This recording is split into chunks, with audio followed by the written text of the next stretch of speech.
So guys, yung mga nagre-re-upload ng mga videos ko dito sa may TikTok, tignan nyo na yung mga followers nila. Oh, ang dami.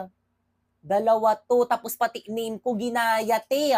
Profile ko ginaya. Mas marami pa silang followers, te, kasi dyan sa may second account ko. Itong second account ko, te, nasa 60k followers lang yan. Tapos titignan mo pa, oh, mas marami pa silang views kaysa sa akin. Pero for me, okay lang kasi naka-follow naman sila sa akin. Yung iba kasi, kumukuha ng mga videos ko, hindi naman naka-follow. Pero guys, may kumausap sa akin about sa copyright protection, especially sa may YouTube. Napansin daw kasi nila na ang dami daw nagre-re-upload ng mga videos ko sa may YouTube. Tapos yun, nakita ko ang dami nga at mas marami pa silang views kaysa sa may original kong account sa YouTube.